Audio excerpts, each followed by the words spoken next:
ایسے بھی تماشے دیکھنے میں ملے ہیں کہ 4 بھائی تھے، ایک بہن تھی، چلو بہن فوت ہو گئی تو اس کے بچوں نے مقدمہ کر دیا کہ ہماری اماں کا حصہ دو، تو چاروں بھائی جا کے بیان الفی دے آئے جج کے سامنے، ہماری بہن ہی کوئی نہیں، بیان الفی دے آئے معاذ اللہ، بہن ہی کوئی، کس لیے؟ مال کے لیے، دولت کے لیے؟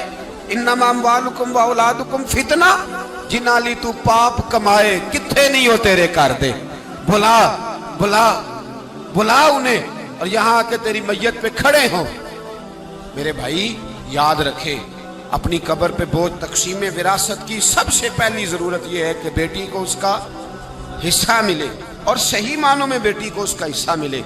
میرے نبی کریم صلی اللہ علیہ وسلم کی خدمت عالی مرتبت میں ایک صحابی تھے، حضرت سعد بن ربیع رضی اللہ تعالیٰ۔ یہ حدیث جامع ترمذی میں موجود ہے۔ حضرت سعد بن ربیع رضی اللہ تعالیٰ عنہ احد کی جنگ میں شہید ہو گئے۔ ان کی 2 بیٹیاں تھیں۔ ان کے بھائی نے ساری جائیداد اپنے قریب کر لی، کیونکہ ابھی تک جائیداد کے احکامات بھی نہیں آئے تھے۔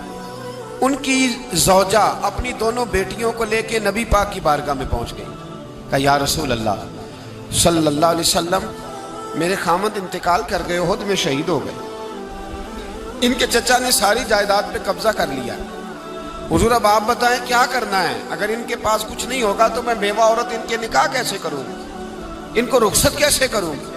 اس وقت اللہ کریم نے یہ آیہ مقدسہ نازل فرمائی جس کو آیت معراج کہتے ہیں۔ تو نبی پاک علیہ الصلوۃ والسلام نے بلایا حضرت سعد بن ربیع رضی اللہ تعالیٰ عنہ کے بھائی کو، اور بلا کے فرمایا اللہ سے ڈر جا، 2/3 اس کی بیٹیوں کو دے، 8واں حصہ اس کی بیوہ کو دے، اور باقی جو بچ جائے وہ تیرا ہے، لیکن جو جس حقدار کا حق ہے وہ حق اسے۔ اور میں نے کئی ایسے بھی باپ دیکھے ہیں ماشاءاللہ، بڑی جائیداد تھی، پر جانے سے پہلے بیٹوں کو بلایا، کہنے لگے ادھر آؤ، مجھ سے نام کرا لو، بعد میں کہیں میرے بھائی نہ اٹھ کھڑے ہو، کہیں تمہارا بہنوئی نہ دعویٰ کر دے۔ سارا بیٹوں کے نام کر گئے، پیچھے بچ گئی ماں، 8واں حصہ بیوی کا۔ اس حدیث میں جامع ترمذی میں نے عرض کیا، ماں بچ گئی۔ اب وہ بیچاری، بڑا بھائی کہتا ہے چھوٹے کے پاس رہے گی، چھوٹے سے پیار زیادہ ہے، اور چھوٹا کہتا ہے میرے بچے زیادہ ہیں، کمرہ ہی کوئی نہیں خالی، وہ کہاں رہے؟ وہ بوڑھی اماں کدھر جائے بلا؟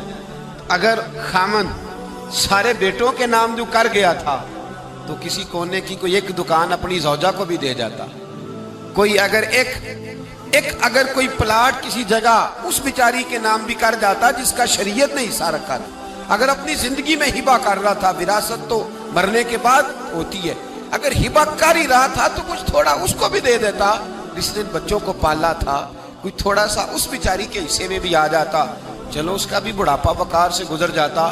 لیکن بیٹوں کو نوازتے لوگوں نے بڑے بڑے حق ضائع کیے، بیٹوں کو پالتے بڑے بڑے حق ضائع کیے۔ میں کہہ چکا ہوں اس درد سے بیٹی باپ سے پیار کرتی ہے۔ میرے نبی پاک علیہ السلام کی حدیث میں موجود ہے، حضور نے فرمایا بیٹیاں تو بڑی پیاری ہوتی ہیں، یہ لفظ ایک حدیث میں حضور نے فرمایا بیٹیاں تو بڑی پیاری ہوتی ہیں، یہ تو باپ کی جوئیں بھی نکال دیتی ہیں۔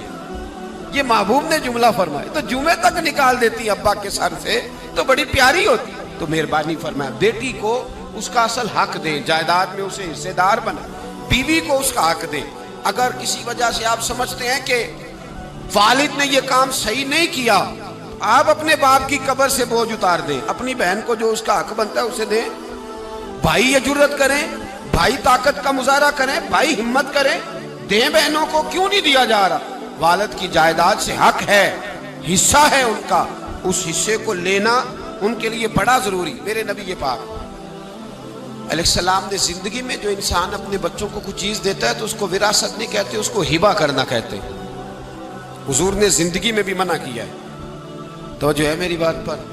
علماء نے اجازت دی ہے، اگر کسی دینی مرتبے کی وجہ سے اگر والد اپنے کسی بیٹے کو زیادہ دیتا ہے تو زیادہ دے سکتا ہے کسی کو، اس کو اجازت ہے، لیکن یہ عمل زیادہ محبوب نہیں ہے اللہ رسول کی بارگاہ میں۔ اس کو اجازت تو ہے زیادہ دے دینے کی، لیکن کسی ایک کو بالکل محروم کر دینے کی اجازت۔ ہمارے کچھ بوڑھوں کا یہ بھی خیال ہوتا ہے جس نے 4 دن پیسے زیادہ، پیر زیادہ دبا دیے، 2-4 ایکڑ زمین اس کے نام ہو گئی، پیر جو زیادہ دبائے، جو ذرا 4 دن قریب زیادہ بیٹھا اس کو ہلکا ہلکا نوازنا شروع کر دیا۔ یہ طریقہ معاملہ